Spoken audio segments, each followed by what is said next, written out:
ક્યારે એવું વિચાર્યું છે કે વર્ષોથી જે બીમારીઓ હેરાન કરે છે એનો કુદરતી રીતે ઇલાજ થઈ શકે ખરો? તો આજે આપણે એક એવી ચેનલ વિશે વાત કરવાના છીએ જે દાવો કરે છે કે હા, હોમિયોપેથીથી આ બિલકુલ શક્ય છે. આ ચેનલનું નામ છે હોમિયો ક્યોર કાસ્ટ અને એનું સૂત્ર છે રિયલ કેસ રિયલ ક્યોર. તો ચાલો જોઈએ કે આ દાવામાં કેટલું તથ્ય છે. જુઓ, આપણે સૌ જાણીએ છીએ કે કોઈ પણ સફળ કહાની પાછળ એક સંઘર્ષની ગાથા તો હોય જ છે. આ ચેનલ બસ એવા જ લોકોની દુનિયામાં આપણને લઈ જાય છે જેમણે વર્ષો સુધી બીમારીઓ સામે લડત આપી છે અને એમની જે જર્ની છે ને એ ખાલી શારીરિક નથી પણ ભાવનાત્મક પણ છે. અને કદાચ એટલે જ આપણે એમની સાથે તરત જ કનેક્ટ થઈ જઈએ છીએ. જરા વિચારો, વર્ષોથી કોઈને કોઈ વસ્તુની એલર્જી હોય, સતત છીકો, ખંજવાળ અને પેલી એક અજીબ બેચેની. આ એક એવી તકલીફ છે જે ખરેખર જીવનની મજા બગાડી નાખે છે. મોટાભાગના લોકો માટે તો જાણે આ એક ક્યારે ન પૂરી થનારી લડાઈ બની જાય છે. અને વાત ખાલી એલર્જીની નથી, એનાથી પણ આગળ થાઇરોઇડ અને પીસીઓડી જેવી ગંભીર સમસ્યાઓ પણ છે. આ ખાલી શારીરિક બીમારીઓ નથી હો, એની સીધી અસર વ્યક્તિના વજન, મૂડ અને એનર્જી લેવલ પર પડે છે. અને એની સારવાર પણ એટલી જ લાંબી અને થકવી નાખનારી હોય છે. હવે શરીર અને મન તો એકબીજા સાથે જોડાયેલા જ છે, બરાબર ને? એટલે જ આ ચેનલ ડિપ્રેશન અને ચિંતા જેવા એવા ઘા પર પણ ફોકસ કરે છે જે દેખાતા નથી.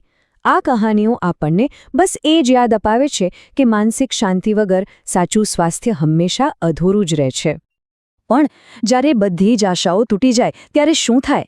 બસ અહીંથી જ કહાનીમાં એક મોટો ટ્વિસ્ટ આવે છે. ચારે બાજુ નિરાશાના અંધારામાં હોમિયોપેથી જાણે એક નાનકડા દીવા જેવી એન્ટ્રી લે છે. અને બસ એ જ ક્ષણથી બધું બદલાવાની શરૂઆત થઈ જાય છે. અને આ જ આશાની કહાનીઓને દુનિયા સુધી પહોંચાડવાનું કામ કરે છે હોમિયો ક્યોરકાસ્ટ.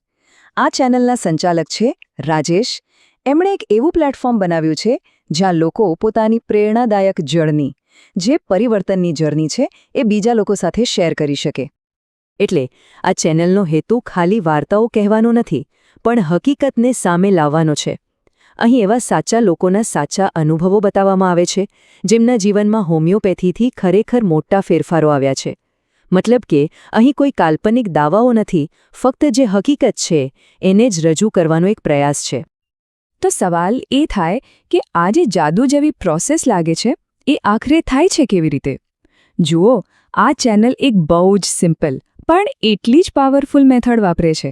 એ લોકો દરેક કેસને એટલી સરળ રીતે રજૂ કરે છે કે કોઈ પણ એને આસાનીથી સમજી શકે.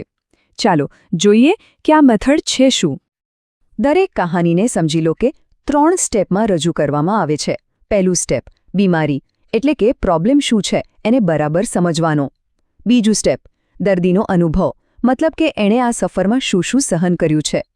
અને ત્રીજું અને સૌથી ઇમ્પોર્ટન્ટ સ્ટેપ, પરિણામ, જ્યાં એ બતાવવામાં આવે છે કે કેવી રીતે એક નાનકડી હોમિયોપેથિક દવાએ આખી કહાનીનો ક્લાઇમેક્સ જ બદલી નાખ્યો. પણ એક મિનિટ, આ કહાનીઓ ખાલી બીમારી અને દવા વિશે નથી.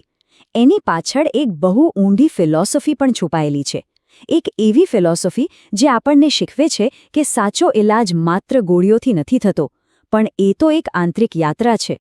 અને આ જ ફિલોસોફીનો આખો સાર આ એક વાક્યમાં આવી જાય છે. એક બદલાવ અંદરથી, મનથી, શરીરથી અને જીવનથી. આ લાઈન આપણને યાદ અપાવે છે કે ભલે તકલીફ શરીરમાં દેખાતી હોય, પણ એનો સાચો ઉકેલ તો મન, શરીર અને આત્મા, આ ત્રણેયના સંતુલનમાં જ રહેલો છે. આ જ કોન્સેપ્ટને કહેવાય છે હોલિસ્ટિક હીલિંગ જર્ની. મતલબ કે અહીંયા હોમિયોપેથી ફક્ત એક દવા નથી રહી જતી, પણ એક જીવન શૈલી બની જાય છે. એક એવો રસ્તો જે આપણને માત્ર રોગમાંથી મુક્ત નથી કરતો, પણ સાચા અર્થમાં સ્વસ્થ બનાવે છે. તો પછી આ બધી કહાનીઓનો અંતિમ હેતુ શું છે? આ ચેનલ આખરે શા માટે બનાવવામાં આવી છે? એ આપણને શું કહેવા માંગે છે? ચાલો હવે એના મિશનને સમજીએ. મિશન એકદમ સિમ્પલ છે, પણ એટલું જ પાવરફુલ છે. એવા લોકો સુધી સાચી હીલિંગની કહાનીઓ પહોંચાડવી જેઓ કદાચ હિંમત હારી ચૂક્યા છે, જેઓ નિરાશ થઈ ગયા છે. બસ એમના સુધી આશાનો એક કિરણ પહોંચાડવું અને એમને કહેવું કે હજી પણ એક રસ્તો બાકી છે. તો આ ચેનલને ફોલો કરવાથી શું મળી શકે? પહેલી વાત તો એ કે સ્વાસ્થ્યને એક કુદરતી રીતે જોવાની સમજણ મળે છે. બીજું, હોમિયોપેથીમાં કેટલી તાકાત રહેલી છે એ જાણવા મળે છે અને સૌથી અગત્યનું આશાની એવી નવી નવી કહાણીઓ સાંભળવા મળે છે જે કદાચ કોઈની જિંદગી બદલી શકે. અને છેલ્લે આ બધી જ વાતનો સાર એક જ લાઇનમાં આવી જાય છે, homeo cure cast, real case real cure. આ ખાલી એક ટેગલાઇન નથી, આ એક વચન છે, એક એવું વચન જે કદાચ આપણને એવું કહે છે કે જ્યાં વિજ્ઞાનની સીમાઓ પૂરી થાય છે ત્યાંથી ક્યારેક વિશ્વાસની સફર શરૂ થાય છે.